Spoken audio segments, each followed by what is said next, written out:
Hello दोस्तों, स्वागत है आपके अपने YouTube channel the master classes with PC में। आज हम बहुत महत्वपूर्ण चैप्टर के बारे में बात करेंगे जो कि फिजिक्स के क्लास 10th का है, मानव नेत्र तथा रंग बिरंगे संसार। इसमें हम टोटल 36 क्वेश्चन लाए आपके एग्ज़ाम के लिए। काफ़ी इम्पोर्टेंट ये क्वेश्चन, तो आप इसे नोट कर लीजिए, याद कर लीजिए, समझिए, इसे समझ लीजिए। अब इसे बढ़िया से है ना केयर करके जाइए ताकि आपके एग्ज़ाम में है ना कोई भी क्वेश्चन आपका नहीं छूट पाए। तो चलिए हम वीडियो को स्टार्ट करते हैं बिना समय गंवाए हुए। और इससे पहले मेरे यूट्यूब पे चैनल पर नए हैं तो प्लीज़ चैनल को सब्सक्राइब कीजिएगा और बेल आइकन दबाना ना भूलिए ताकि मैं इसी तरह का वीडियो आपके पास नोटिफिकेशन जाता रहे। तो चलिए हम वीडियो को स्टार्ट करते हैं। जैसे कि पहले में दिया हुआ है मानव नेत्र के किस भाग पर किसी वस्तु का प्रतिबिंब बनता है। मानव नेत्र के किस भाग पर किसी वस्तु का प्रतिबिंब बनता है, ये बताइए फटाफट। तो इसमें है ना ऑप्शन में दिया हुआ है, जैसा कि ऑप्शन में दिया हुआ है कॉर्निया, उसके बाद दिया हुआ है परितारिका, उसके बाद दिया हुआ है पुतली, उसके बाद दिया हुआ रेटिना दृष्टिपटल। ठीक है, तो मानव नेत्र का जो है ना जो प्रतिबिंब बनता है वो किस पे बनता है आपको पता है? रेटिना और दृष्टिपटल पर बनता है। किस पे बनता है? रेटिना और दृष्टिपटल पर। इसे आप नोट कर लीजिएगा, याद कर लीजिएगा। ठीक है, चलिए हम नेक्स्ट क्वेश्चन पे चलते हैं। तो नेक्स्ट क्वेश्चन में जैसा कि दिया हुआ है, तारों के टिमटिमाने की सिद्धांत पर आधारित है। तारों का टिमटिमाना, तारों के टिमटिमाने की व्याख्या किस सिद्धांत पर आधारित है? व्याख्या हमसे पूछ रहा है ना भाई, तो व्याख्या जो है वो किस पर आधारित पता है आपको? तो ए में जैसा कि दिया हुआ है अपवर्तन के सिद्धांत, प्रकीर्णन के सिद्धांत, वर्ण विक्षेपण के सिद्धांत, इनमें से कोई नहीं। ठीक है, तो ये हमारा करेक्ट जो आंसर होगा हमारा वो ऑप्शन नंबर ए हो जाएगा। समझे, वो अपवर्तन के सिद्धांत पर आधारित है। ठीक है, तो चलिए हम आगे बढ़ते हैं। तो चलिए आगे क्वेश्चन दिया हुआ है, नेत्र लेंस की फोकस दूरी अधिक हो तो जानने की कौन सा दृष्टि दोष होगा। समझिए, जब नेत्र लेंस की फोकस दूरी जब अधिक हो जाता है, समझिए क्या हो जाता है, बहुत दूरी है ना अधिक हो जाता है, तो उसमें क्या हो सकता है? निकट दृष्टि दोष हो सकता है, दूर दृष्टि दोष होता है, जरा दृष्टि दोष होता है, और उसके बाद है ना इनमें से कोई नहीं। तो थर्ड का जो हमारा आंसर होगा तो वो दूर दृष्टि दोष होगा, क्योंकि जब अधिक होगा तो वो दूर की वस्तु जो है ना को देख पाएगा। चलिए हम आगे बढ़ते हैं। जैसा कि आगे में क्वेश्चन नंबर 4 में दिया हुआ है, क्वेश्चन नंबर 4 में दिया हुआ है, नेत्र में किस वस्तु का बना प्रतिबिंब होता है? नेत्र में किसी वस्तु का बना प्रतिबिंब होता है। कैसा होता है? आभासी या काल्पनिक, छोटा सीधा, काल्पनिक उल्टा और बड़ा, उसके बाद है ना वास्तविक उल्टा छोटा, उसके बाद है ना वास्तविक उल्टा और बड़ा। तो 4 का जो हमारा राइट आंसर होगा ऑप्शन नंबर सी होगा। समझिए, अब जानते हैं कि ऑप्शन नंबर सी होगा इसका राइट आंसर। ठीक है, चलिए हम आगे बढ़ते हैं। 5 में दिया हुआ है, जो नेत्र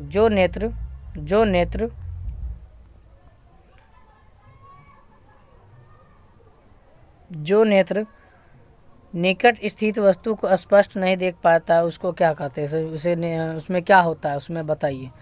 जो नेत्र निकट वस्तु को स्पष्ट से, यानी ये जो ना नज़दीक के वस्तु को है ना स्पष्ट से नहीं देख पाता है तो उसको क्या कहते हैं बताइए, जल्दी से बताइए। तो जैसा कि दिया हुआ है दूर दृष्टि दोष, निकट दृष्टि दोष, जरा दृष्टि दोष, वर्णधता। तो हमारा जो 5 का जो आंसर होगा वो दूर दृष्टि दोष होगा। क्या होगा? दूर दृष्टि दोष होगा। ठीक है, दूर के आदमी को नहीं देखा तो जरा दृष्टि निकट दृष्टि दोष होगा, और लग के आदमी को देख लेगा, नहीं देखा तो उसमें है ना दूर दृष्टि दोष होगा। ठीक है, चलिए हम आगे बढ़ते हैं। क्वेश्चन नंबर 6 में जैसा कि दिया हुआ है, श्वेत प्रकाश की किरण जब किसी प्रिज्म से होकर गुजरती है तब जो रंग यानी कि सबसे अधिक विचलन होता है वो क्या होता है? समझ, नीला होता है, लाल होता है, बैंगनी होता है, और नीला और हरा दोनों होता है। समझिए, तो अब बता दें इसको, समझे। तो इसमें जो है ना जब प्रकाश रेज से है ना वो क्या होता है कि थोड़ा हटा के देखते हैं, श्वेत प्रकाश की किरण जब किसी प्रिज्म से होकर, जब प्रिज्म उसको गुजारा जाता है ना, प्रिज्म से होकर उसको क्या करता है, गुजारा जाता है। इस टाइप में आता है, समझे, इस टाइप में। तो प्रिज्म से होकर गुजारा जाता है, समझे। तो वो क्या करता है कि उसका जो है ना रंग जो है ना विचलन होता है। क्या होता है, विचलन होता है। तो सबसे अधिक कौन सा रंग विचलन होता है, तो बैगनी रंग विचलन होता है। कैसा रंग होता है, कौन सा रंग होगा, बैगनी होगा, ठीक है। चलिए हम क्वेश्चन नंबर 7 की तरफ बढ़ते थे। जैसा कि 7 में दिया हुआ है, अपने लेंस की फोकस दूरी को बढ़ाने या निकट की वस्तु को साफ देख सकने की आँख के गुण को क्या कहते हैं, समझिए। अपने लेंस की फोकस दूरी को बदल कर दूर निकट वस्तु को साफ देखने की आँख को गुण को क्या कहते हैं, समझिए। तो जैसा कि ऑप्शन में दिया हुआ, दूरदृष्टिता, समंजन क्षमता, निकट दृष्टि, उसके बाद जरा दूरदर्शनता। तो 7 का जो हमारा आंसर होगा वो ऑप्शन नंबर बी हो जाएगा, ठीक है। क्या होगा, बी हो जाएगा, ठीक है। चलिए हम आगे बढ़ते हैं। तो 8 में दिया हुआ है, जरा दूरदर्शिता से पीड़ित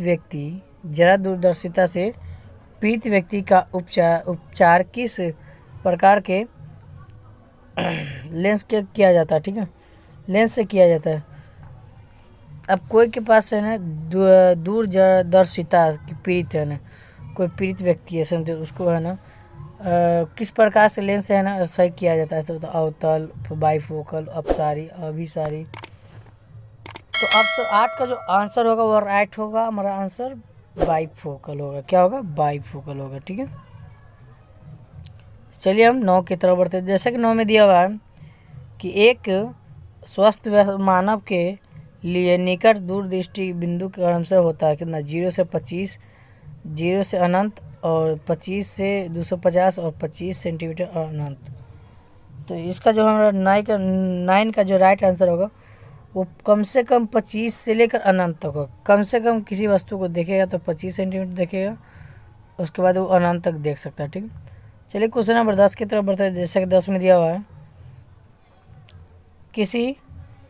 किसी विभिन्न दूरियों पर की वस्तुओं के प्रतिबिंब को फोकस करने के लिए आँख लेंस की फोकस दूरी परिवर्तन होता है। तो क्या होता है, पुतली द्वारा होता है, रेटिना द्वारा होता है, सिलियरी में पेशियों द्वारा होता है, उसके बाद है ना आइरिस द्वारा होता है, समझे, आइरिस द्वारा होता है।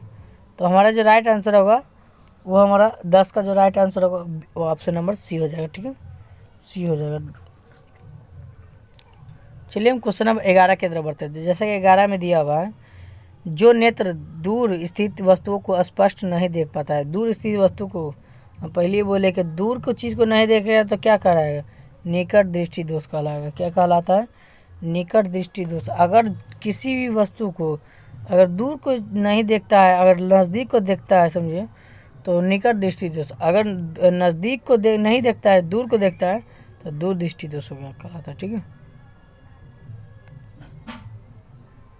चलिए क्वेश्चन नंबर 12 की तरफ बढ़ते हैं। जैसे कि 12 में दिया हुआ है, किस दृष्टि दोष में किसी वस्तु का प्रतिबिंब रेटिना से आगे बनता है। किस दृष्टि में दोष में, निकट दृष्टि दोष में, दूर दृष्टि दोष में, जरा दृष्टि दूरदर्शिता में, इनमें से कोई नहीं। तो हमारा जो है ना किसी वस्तु का प्रतिबिंब है ना रेटिना के आगे बनता है। तो रेटिना के आगे कब बनता है, जब निकट दृष्टि दोष होता है तब, ठीक है। तो ऑप्शन नंबर ए हो जाएगा, ठीक है। क्या होगा, ए होगा। चलिए अब आगे बढ़ते हैं। तो जैसा कि 13 में दिया हुआ है, नेत्र की समंजन क्षमता कम हो जाने की उत्पन्न होता है। नेत्र की जो समंजन क्षमता वो कम हो जाता है तो निकट दृष्टि दोष, दूर दृष्टि दोष, जरा दृष्टि दोष ये वर्ड दिया था।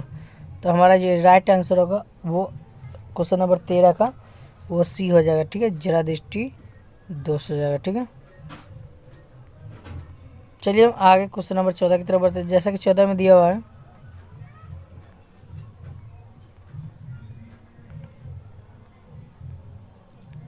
14 में दिया हुआ है, चंद्रमा पर खड़े अंतरिक्ष यात्री को आकाश का रंग कैसा प्रतीत होता है बताओ। तो चंद्रमा पर जो खड़ा व्यक्ति जो होता है उसका उसमें जो आकाश का रंग वो है ना वो कैसा दिखाई देता है, काला नीला उजला लाल काला। तो इसका आंसर जो हमारा राइट होगा वो ऑप्शन नंबर डी होगा, काला दिखाई देता है। ठीक है, चलिए हम नेक्स्ट की तरफ बढ़ते हैं। तो 15 में दिया हुआ है, किसी श्वेत रंग कितने रंगों से मिलकर बना होता है।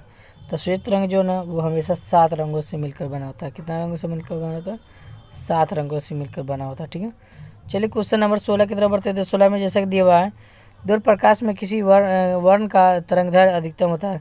किस वर्ण का तरंग अधिकतम होता है। तो किस वर्ण का तरंगदैर्घ्य अधिकतम होता है। तो अधिकतम जो है ना सबसे ज़्यादा वो है ना 16 का आंसर जो राइट हो जाएगा वो लाल का होता है। क्या होता है, लाल, बी आंसर हो जाएगा। ठीक है, क्वेश्चन नंबर 17 में दिया हुआ है कि इंद्रधनुष का बनना किस परिघटना के आधारित है। इंद्रधनुष का प्रकाश का परावर्तन, प्रकाश का परावर्तन, प्रकाश का वर्ण विक्षेप, इनमें कोई नहीं। तो हमारा 17 का जो हमारा राइट आंसर होगा ऑप्शन नंबर प्रकाश के वर्ण विक्षेप। क्या होगा, प्रकाश के वर्ण विक्षेप, ऑप्शन नंबर सी हो जाएगा। ठीक है, चलिए हम क्वेश्चन नंबर 18 की तरफ बताइए। जैसे कि 18 में दिया हुआ है, जो नेत्र निकट स्थित वस्तु को साफ नहीं देख पाता है। निकट स्थित वस्तु को साफ नहीं देख सकता है, उसमें कौन सा नेत्र, कौन सा लेंस, कौन सा नेत्र हो सकता है। दूरी दृष्टि, निकट दृष्टि, जरा दृष्टि और वर्धीयता। तो 18 का जो हमारा आंसर दूर दृष्टि दोष होगा। ठीक, निकट को नहीं देखा तो दूर होगा। ठीक है, हमेशा याद रखिएगा। ठीक, क्वेश्चन घुमा के पूछेगा, अब हड़बड़ाइएगा नहीं। ठीक है, चलिए क्वेश्चन नंबर हम 19 की तरफ बढ़ते थे। जैसे 19 में दिया हुआ, किसी कोलाइडी विलयन में वे निलंबित कणों से प्रकाश की किरण पर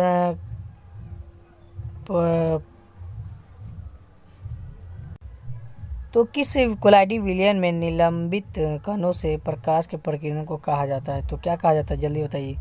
इसका जो है ना वायुमंडल किंडल प्रभाव, टिंडल प्रभाव और क्विंटल प्रभाव, समझे। तो ये जो हमारा जो है ना ऑप्शन नंबर है ना 19 का जो नंबर सी हो जाएगा, टिंडल प्रभाव होता है। किंडल प्रभाव ये सब नहीं होता। ठीक है, ना वायुमंडल प्रभाव का। ठीक है, वो टिंडल प्रभाव का। चलिए हम क्वेश्चन नंबर 20 की तरफ बढ़ते हैं। जैसा कि 20 में दिया हुआ, सामान्य नेत्र के दूर बिंदु जो होता है वो क्या होता है बताइए। सामान्य नेत्र जो है ना एक अच्छा इंसान, समझिए उसकी बात बताए, 25 सेंटीमीटर होता है, 25 मिलीमीटर होता है, 25 मिलीमीटर पर से अनंत होता है, समझिए। तो है ना सामान्य नेत्र जो है ना उसका जो दूर बिंदु होता है वो ऑप्शन नंबर डी हो जाएगा, अनंत हो जाएगा। वो किसी भी वस्तु को नहीं देख सकता। ठीक है, किसी वस्तु को देख सकते हैं।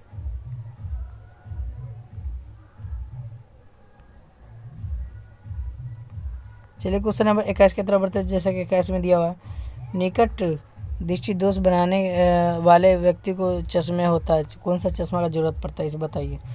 निकट जो है ना निकट वस्तु को जो है ना नहीं देख पाता, उसमें से कौन सा चश्मा का उपयोग किया जाता है। तो उत्तर लेंस, उसमें चश्मा में जो लेंस लगाया जाता है उसकी बात बता रहा है। ठीक है, तो उसके बाद है ना बेलनाकार लेंस, उसके बाद इनमें से कोई नहीं। तो 21 का जो हमारा राइट आंसर होगा ऑप्शन नंबर बी हो जाएगा। ठीक है, अवतल लेंस होगा। क्या होगा, ऑप्शन बी। ठीक है, चलिए हम क्वेश्चन नंबर 22 की तरफ बढ़ते हैं। जैसा कि 22 में दिया हुआ है, मानव नेत्र में उपस्थित होता है उत्तल, कोई लेंस नहीं होता है, अवतल, इनमें से कोई नहीं। ठीक है, तो यहाँ पर 2 ऑप्शन दिया गया है, समझे। तो 22 का जो हमारा राइट आंसर होगा ऑप्शन नंबर हमारा ए हो जाएगा, उत्तल लेंस हो जाएगा। ठीक है, क्वेश्चन नंबर 23 की तरफ बढ़ते हैं। चलिए क्वेश्चन नंबर हम 23 की तरफ चलते थे। दिया हुआ है कि निम्नलिखित में से किस दृष्टि दोष में नेत्र क्रिस्टलीय लेंस धुंधला अपारदर्शी होता है, समझिए।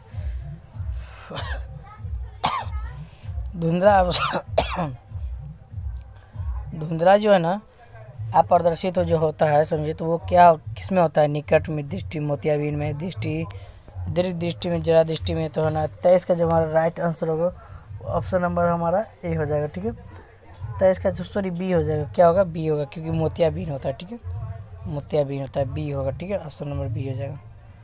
चलिए क्वेश्चन नंबर 24 की तरफ चलते हैं। तो यहाँ पे जैसा दिया हुआ है, स्पेक्ट्रम प्राप्त करने के लिए किसका उपयोग किया जाता है? स्पेक्ट्रम प्राप्त करने के लिए कभी भी जो है ना याद रखिए, प्रिज्म का उपयोग किया जाता है। किसका उपयोग किया जाता है? प्रिज्म का उपयोग किया जाता है। ठीक है, क्वेश्चन नंबर 25 की तरफ बढ़ते थे। जैसे 25 में दिया हुआ है, स्पेक्ट्रम में किस रंग की किरण का विचलन झुकाव कम होता है? सबसे कम है ना स्पेक्ट्रम में है ना कौन सा रंग का है ना झुकाव कम होता है? तो है ना लाल, हरा, पीला, बैंगनी सभी। तो 25 का जो राइट आंसर होगा ऑप्शन नंबर हमारा ए हो जाएगा। ठीक है, लाल होगा। ठीक है, उसका झुकाव कम होता है, सबसे ज़्यादा है ना बैंगनी का होता है। ठीक है,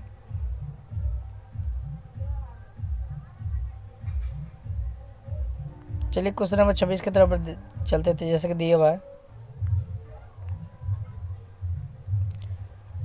दीर्घ दृष्टि के निवारण के लिए उपयोग किया जाता है। दीर्घ दृष्टि के निवारण के लिए उपयोग किसका किया जाता है पता है आपको?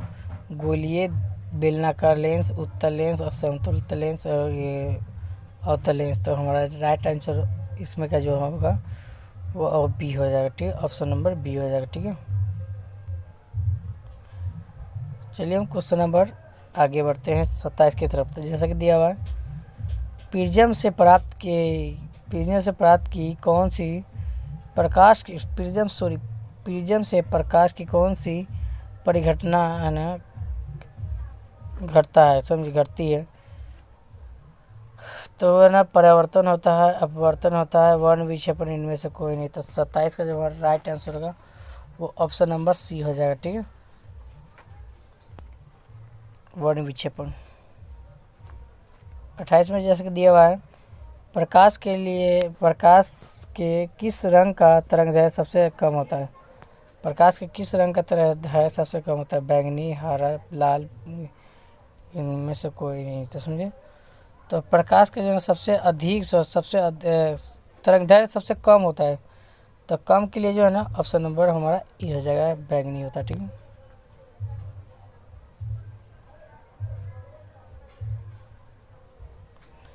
क्वेश्चन नंबर 29 की तरफ बढ़ते थे। क्वेश्चन नंबर 29 में दिया हुआ, आकाश का रंग नीला प्रतीत होता है। प्रकाश के परावर्तन के कारण, प्रकाश के प्रकीर्णन के कारण, प्रकाश के अपवर्तन के कारण, इनमें से कोई नहीं। तो हमारा जो राइट आंसर होगा वो 29 का वो ऑप्शन नंबर बी हो जाएगा। प्रकाश के प्रकीर्णन के कारण इसका रंग नीला दिखाई देता है। ठीक है, बी हो जाएगा। चलिए क्वेश्चन नंबर 30 की तरफ बढ़ते हैं। जैसे कि 30 में दिया हुआ है, आँख व्यवहार करता है क्या? कैसे व्यवहार करता है? अवतल दर्पण, उत्तल लेंस की तरह और समतल की तरह, इनमें से कोई नहीं। 33 का जो हमारा राइट आंसर होगा ऑप्शन नंबर बी हो जाएगा। ठीक है, ऑप्शन नंबर बी हो जाएगा।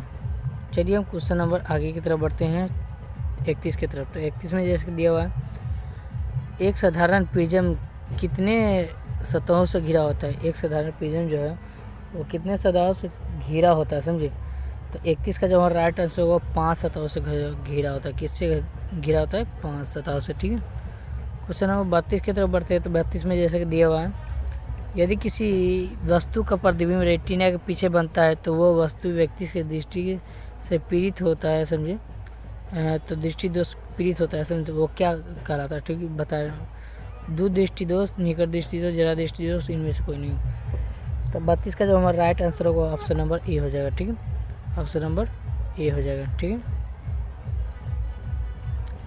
क्वेश्चन नंबर 33 के तरफ बढ़ते हैं। जैसे 33 में दिया हुआ है, किसी माध्यम में छोटे छोटे कणों के निलंबन को क्या कहा जाता है? ठीक है, कोलाइड, पुंज, प्रकाश, इनमें से कोई नहीं। समझे, तो 33 का जो हमारा राइट आंसर होगा कोलाइड कहलाता है। ठीक है, क्या कहलाता है? कोलाइड कहलाता है। क्वेश्चन नंबर 34 की तरफ बढ़ते हैं। जैसे 34 में दिया हुआ है, नेत्रगोलक का व्यास लगभग होता है 2.3 सेंटीमीटर, 2.4 सेंटीमीटर, 3.3 सेंटीमीटर और 3.4 सेंटीमीटर। मतलब नेत्रगोलक का जो व्यास होता है हमेशा जो है 2.3 सेंटीमीटर होता है। क्या होता है? 2.3 सेंटीमीटर होता है। सुनिए, क्वेश्चन नंबर 35 की तरफ बढ़ते हैं। तो जैसे कि दिया हुआ है, विद्युत सिंगलन कौन उत्पन्न करता है? समझिए, तो विद्युत सिंगलन जो है ना वही तारिका, प्रकाश, सुग्राही और उसके बाद है ना पुतली, उसके इनमें से सभी।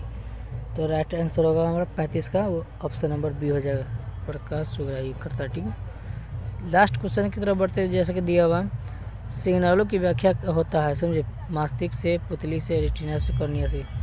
तो हमारा राइट आंसर होगा वो ए होगा। ठीक है, वीडियो अच्छा लगा हो तो लाइक कीजिएगा, चैनल को सब्सक्राइब कीजिएगा और वीडियो को है ना ज़्यादा से ज़्यादा दोस्तों के पास शेयर कीजिएगा। ठीक है, फिर मिलते हैं नेक्स्ट वीडियो में।